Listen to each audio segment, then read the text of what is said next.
wabarakatuh to Ms. Shahida and my friends. Today, my group will present about the extent of Local Government Act 171 in improving the local government performance that relates to its function and also that enhance its financial power. My group members are Nurul Nisa, Nur Farah, Sharifah Sarah, Aina Najwa, and I am Nur Anisuraya. For the introduction, local government is defined in general as a governing institution that has jurisdiction over a subnational area established territorially in federal system. However, in Malaysia, local government are known as a local government in a particular region that are infra-sovereign, geographic subdivisions of a sovereign nation, or a state exercising jurisdiction. Most of the local governments are legal entities. It means that they can sue or be charged, and also they can enter into a legal contract. There are three types of local governments in Malaysia, which are city councils, municipal councils, and also district councils. All of these types of local government exercise the same function as stated in the Local Government Act 1976. The criteria that differentiate them with one another are the size of population and also the financial turnover. There are three main laws that have been stated in the Federal Constitutions of Malaysia that relates to the local government. The first main law is the Local Government Act 1976, which is for the main peninsula, Local Authorities Ordinance 1996, and the Local Government Ordinance 1961 for the state of Sabah and Sarawak. In the Local Government Act 1976, it has been stated 5 main functions of the local government, which are environmental protection and building control, public amenities, which is maintenance function, social function, public health and sanitation, and also town planning and control. Under the Local Government Act 1976, there are 15 main provisions which relate to different aspects of the local government, which are administration, finance, power and functions, personnel, bylaws, and also the representation. Assalamualaikum warahmatullahi wabarakatuh. My name is Nur Farah binti Muhammad Hasnan, and today I'm going to present about the environment protection and building control. Environmental protection is where the local authority plays their part in preventing any divergence with regard to the environment. Environmental protection is an essential as it is associated to local people welfare and social welfare. Local authority has concentrated on this form of obligation because the execution of the legislation and the distribution of services to the people are very complex and complicated. Solid waste is an example of issue that usually arise in the local area. Building management is where the local authority is responsible for monitoring and inspecting building standards, specification, and security in order to reach the appropriate requirement for the building. The owner of the building must obtain an approval for a certificate of fitness to be granted by the local authority before the building can run entirely.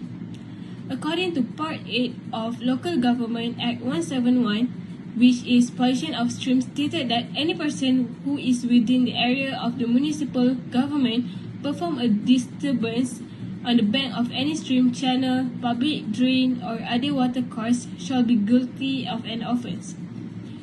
The person who performs the disturbance shall be responsible to a fine of not more than 2,000 ringgit or a period of imprisonment of no longer than 1 year, or with both for any day on which the offence is committed upon prosecution, and fine of not more than 500 ringgit. An example of pollution is an illegal dumping of toxic waste in the Kim Kim River, Pasir Gudang, Malaysia. This incident of extreme air pollution in the town was brought to light by media agencies in March 2019. More than 4,000 people have become ill with respiratory problem and has led to the closure of 111 schools. as toxic chemicals have been subjected to wine and rain. Untreated airborne contaminants have spread and have infected people. The Department of Environment has hired a contractor to do the cleaning on the Kim King River and by Pasir Gudang Municipal Council has covered the expenses of the cleaning. An expenditure of 6.4 billion has been authorized to fund clean up of the 1.5 kilometers stretch of the river. The result of the analysis on the sample taken by the Department of Environment from the Kim King River shows that they all contain organic solvent benzene, toluene, xylene, ethylbenzene, and D-limonene. Besides, the local government was actively investigating on the pollution, and from the result of the investigation, the criminal who dumped toxic waste into the Kim King River is one Singaporean and 2 Malaysian. They face multiple charges. If proven guilty, they will be charged up to 500,000 and serve a 5-year prison term. However, after initial charges were slapped on the man, the Johor Bahru High Court reserved the charges by reducing the bail amount for 2 of them. The High Court also offered bail to the Singaporean because they denied it at first. The second thing that I'm going to explain is about public health and sanitation. In Malaysia, the Health Administration Centre is under the Ministry of Health, which is separated by its central, regional and district offices. Under the coordination and authority of the State Health Department, the District Health Office was created. The District Health Officer has 2 key responsibilities, which are responsible for delivering public health and handling services within the country. In order to accomplish its function, the District Health Officer is divided into several units, namely Public Health Management, Support Service, Primary Care, Family Health, Disease Control, Occupational and Environmental Health, Food Quality and Health Education, and Promoting and Promotion units. Sanitation includes everything from the safe collection and removal of human excreta such as urine and feces, to solid waste control such as garbage and trash. The sanitation service is essential for the government to exercise, as they will ascertain the cleanliness of the state and prevent spread of the disease due to a bad atmosphere. According to Part 9 of Local Government Act 171, which is Food Market Sanitation and Nuisance, it stated that the local authority has the right to set up, administer and conduct certain sanitary services for handling of effluent. Not only that, it also stated the local government have the right to maintain and promote public health, to take all appropriate and fairly practicable steps to avoid the incidence of infectious, highly contagious or preventable disease, and to prevent the emergence of remedy or cause to be remedied. Any nuisance or disorder is likely to be detrimental or harmful to health. In 2020, the world has been shocked by the presence of COVID-19, and Malaysia has been infected by it too. This disease is transmitted through airborne, and people can easily get infected by it. Thus, the government has enacted new laws requiring all individuals to wear masks when using public transport and to be in crowded places. This regulation is under Prevention and Control of Infectious Diseases Act 1988, Act 342, which allow the authorities to take action against anyone who fails to comply with instruction. An example, the Kuala Lumpur City Hall had major cleaning and disinfection exercise at Alam Flora in Sri Petaling. Approximately 100 Kuala Lumpur City Hall and Alam Flora workers were on the ground with advanced sanitation equipment following an order from the National Security Council and the Ministry of Health. The Housing and Local Government Ministry has demanded 20 million ringgit from Tan Sri Anwar Musa, the Federal Territories Minister, to carry out sanitation exercises nationwide. During the sanitization activity, the DBKL workers were fitted with high-power water jet, ultra-low volume spray and disinfectant spray can. This is the first exercise of this type of by DBKL and its agency in one of the two red zone of COVID-19 in the federal capital. Thank you. Hi, Assalamualaikum warahmatullahi wabarakatuh. My name is Sharifah Sarana Jiha and I'm going to present the social function and also public amenities.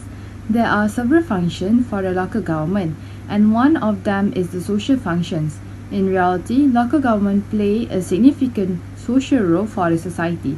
This is because the local government will endeavor to address local people's social needs. The local government must provide and protect the community's health services such as healthcare, education, housing, infrastructure, and public safety. A local government must ensure that it fulfills the need of society since it is their duty. For example, a local government needs to provide schools, hospitals, a good street lighting for the public street, and others. Some larger municipalities also provide a social facility like childcare centers for parents who are busy working during the daytime. So there will be someone who take care of their children. According to Section 64 under Part 7 of Local Government Act, a local authority may make, construct, lay out or set apart new public places and widen, open, enlarge or otherwise improve any such public place, making due compensation in accordance with the provisions of any written law to the owners and occupiers of any land, houses or buildings which are required for any such purpose or which are injuriously affected thereby. For example, a construction of the new school in the village area such as in Kampung Serada located in Terengganu. The construction of the new school was done because the students from the village had to go to school at a school that is quite far from their village. The parents have to send their children to other schools because the schools near them are already full and cannot accommodate new students anymore. Among them, they had to go to school at SMK Padang Midin, SMK Sri Nilam, SMK Tun Telanai, and SMK Sultan Mansur, which is located more than 10 kilometers from the village or home distance. In addition, most parents in this village only work as farmers and cannot afford the cost of transportation of their kids. The school has 18 classrooms, science lab, administration room, surau, open hall, and other facilities too. Students will be able to seek knowledge more comfortably with the existence of this new school. Parents will also be happy and feel relieved because their children's education will no longer be disrupted. Next is public amenities. Furthermore, local government also has a big responsibility in providing excellent public amenities to the society. The society can use the public amenities that was provided by the local government for free and sometimes they need to pay with a very low amount of money. Public amenities are just like the special facilities which contribute to the daily life of residents. The examples of public amenities that usually a local government will provide, especially for the residents, are like transportation, playgrounds for the kids, recreation parks, public library, public toilets, and others. One of the reasons that they should provide more public infrastructure and social facilities is to encourage economic growth and private investment. The society tends to choose to move to a place that is near and complete with the public amenities. This happens because it will somehow be very useful for the society to live nearer to the access of the public facilities. Pursuant to Part 12, which is further powers of local authority in Section 101, in addition to any other powers conferred on it by this Act or by any other written statute, local authorities have the power to create, procure, operate, and execute public transport services within and outside the local authority under any road traffic legislation. Initiatives like these are very much liked and loved by the society. This is because public transport is very necessary and can facilitate the daily life of people who have low income and middle income. With the establishment of this facility, it can ease the burden of the people. People can save from making expenses on transportation and can spend it in other directions such as expense on foods and bills. Transportation is the bridge which allows a person to visit places, to go to work, and to connect with friends and family. Public transport is very important for the social mobility of people, especially in Selangor, which is one of the most crowded states in Malaysia. As a result, Selangor continues to expand economically and socially, resulting in more demands for better mobility and not burdensome to the general public. This idea was launched in November 2016. The Selangor state government has set up Smart Selangor Bus (SSB) initiative, which is a free subsidized bus service throughout the state of Selangor to allow for social mobility, especially among the low-income community in Selangor. The government of the state acknowledged that the importance of people to have greater connections and mobility at locations in the state where traffic congestion is growing due to increased vehicle ownership.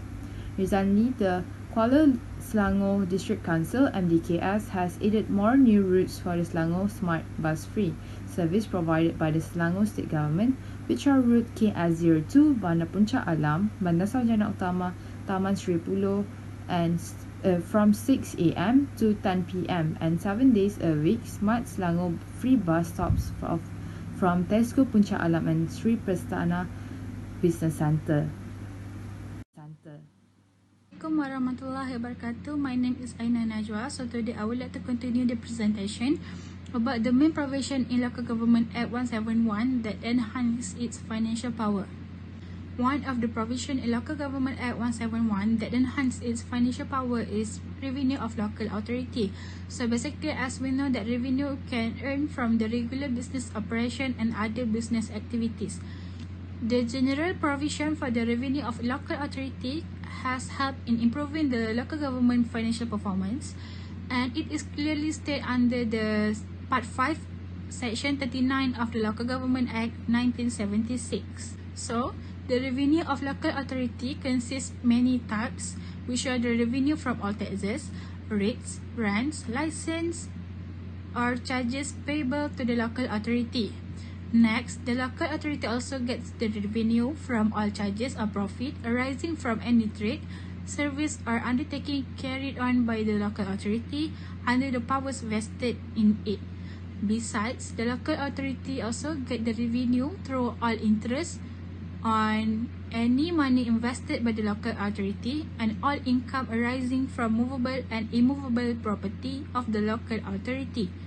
Other than that, the local authority also gets the revenue from government of the federation, state, statutory body, or other local authority from many other sources such as grants, contribution, endowments, and otherwise. In this case, I took the case of the Penang Island Municipal Council (MBPP) and Seberang Prime Municipal Council (MPSP) as an example for the revenue of local authority. In this case, Penang Island Municipal Council and Seberang Prime Municipal Council has responsible to collect the property assessment. So basically, the property assessment, or also known as assessment rates, is a form of taxation levied by the councils on all assets in the both areas. In 2019, Jagdeep Singh, who is the Penang State Local Government Committee Chairman, has stated that starting from 2020, all the property in state, which is the Penang state, will pay more in assessment rates. It is understood that the assessment rate will be increased to 30% from the previous rates, and it will be an increased rate for the first time after 15 years for the state.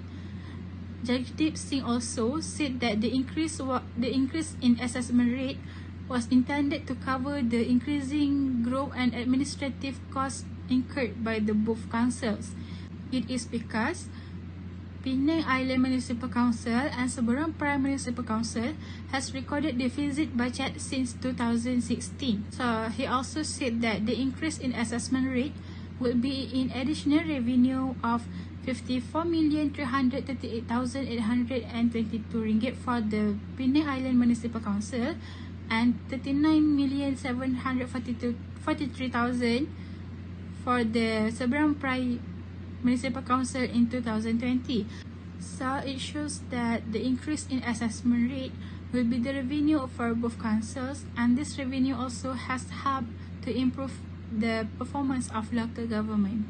Assalamualaikum, my name is Nurul Nisa and I will present about the two provisions in the Local Government Act that will help to enhance the financial power of local government in order to help to improve the performance of it. So as for to enhance the local government power, the provisions of Local Authority Fund has been stipulated in the Local Government Act 171. So the Section 40 subsection 1 of the Local Government Act 171 provided that all money received by the local authority by the virtue of this act or any written law shall constitute a fund to be called as the Local Authority Fund and shall together with all property which becomes vested in local authority be under direction and control of the local authority. So local authority generally receive funding from a variety of sources including the government grant, council taxes, fees and charges. Local government funding is usually provided in the form of specific grant granted by the federal or state government. So it is therefore important to have a good relationship between local government and federal or state government in order to get a financial assistance on a continuous basis. So the presence of the dependency will help the local government. So basically, federal and state government usually will fund the local government through the grants and fiscal transfer. So the financial grants from federal or state government are known as the non-loan based sources and LBS of revenue.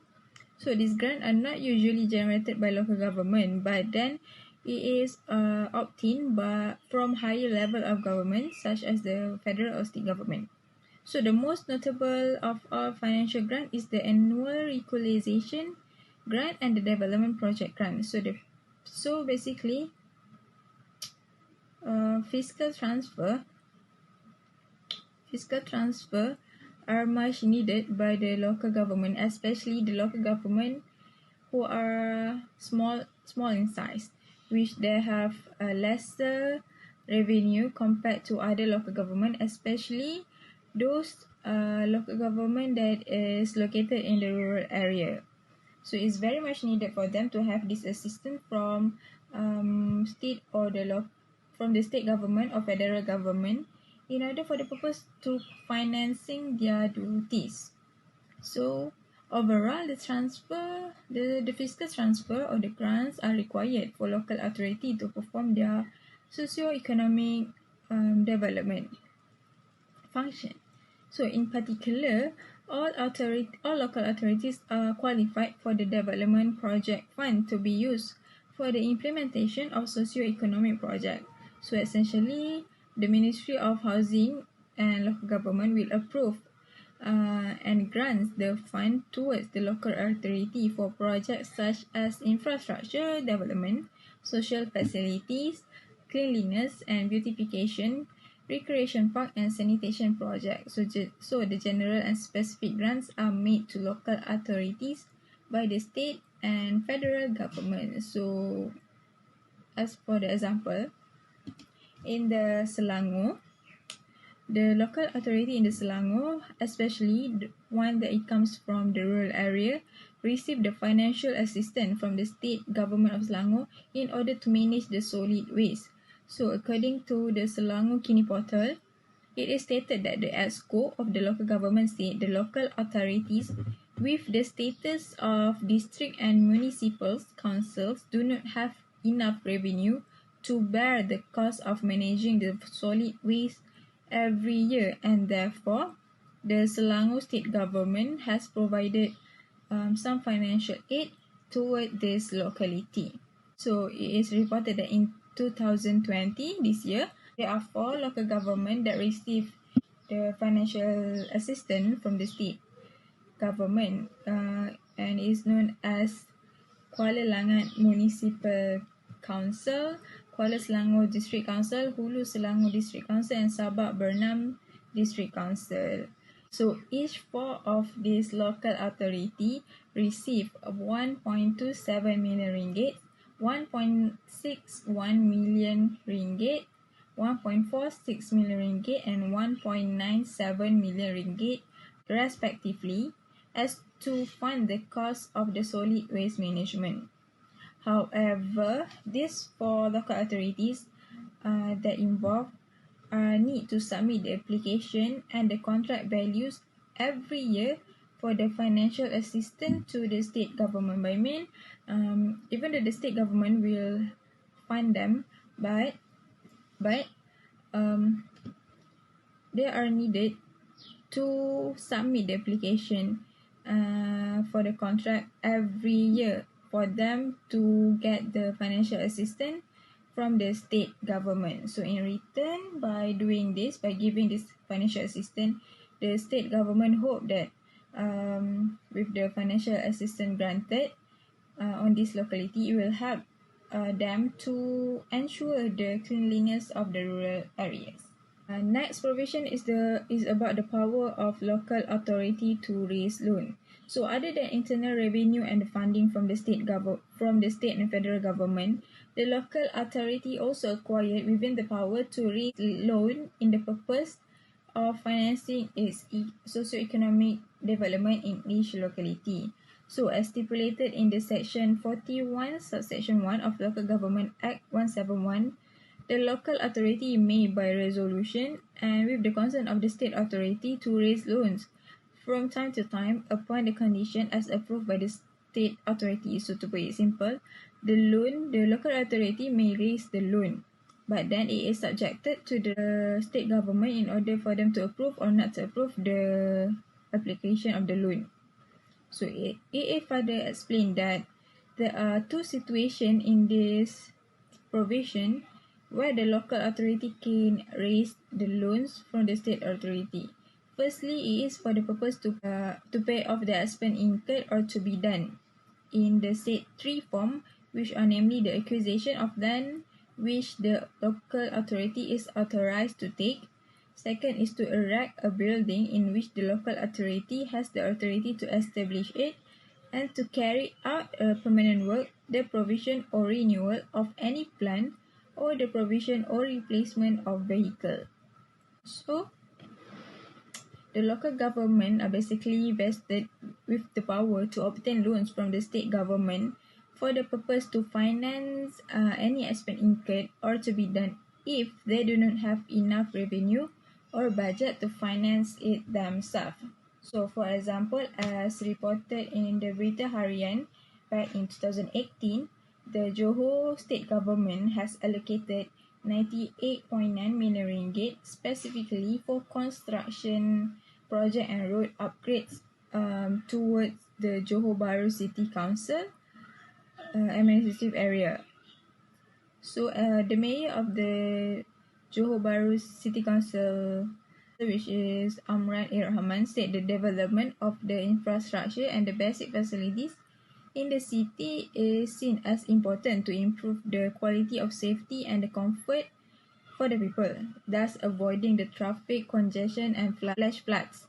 He said that as a local authority who is concerned with the welfare of its citizens, it is the responsibility of Johor Bahru City Council to provide the best basic facilities to the taxpayers.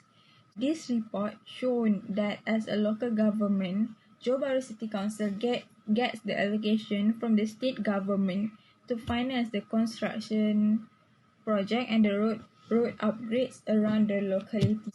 The second purpose is to allow the local authority to raise loan is to pay off the existing loan. So, however, it is provided that the loan raised must have not made the current debt of the local authority to be amounted 5 times more compared to the annual value as found in the current valuation list of the local authority. So, it also provided that the repayment period of the loan shall not exceed the 60 years.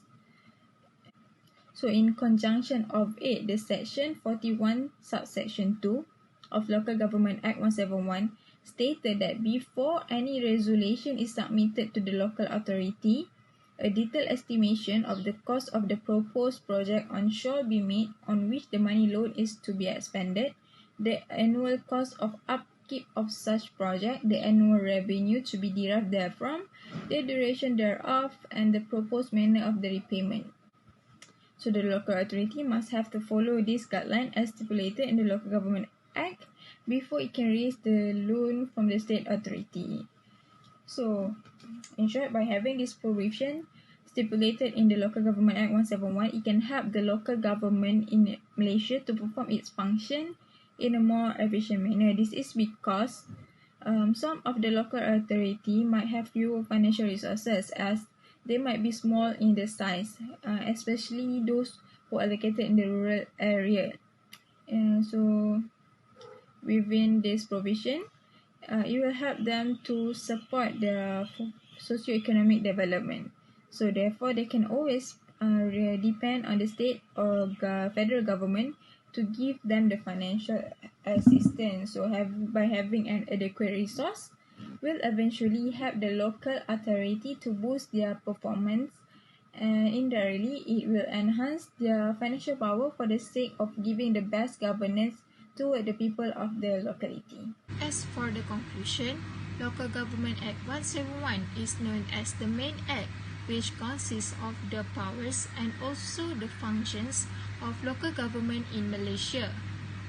The local government performance in terms of various aspects such as administration, finance, power and functions, personnel, bylaws, and also representation can be improved from time to time as referred to the main provision and financial powers as stated in the Local Government Act 1976. All of the types of local government, which are municipal councils, city councils, and also district councils, must execute their function effectively and efficiently.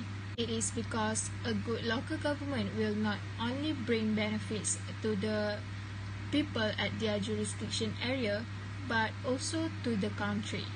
The people at the jurisdiction area are able to live peacefully and harmoniously because of the service delivered by the local government are on the maximum level, while the country can gain benefits from the establishment of a good local government, as it will eventually increase the performance of the country in various industries such as economics and tourism industry.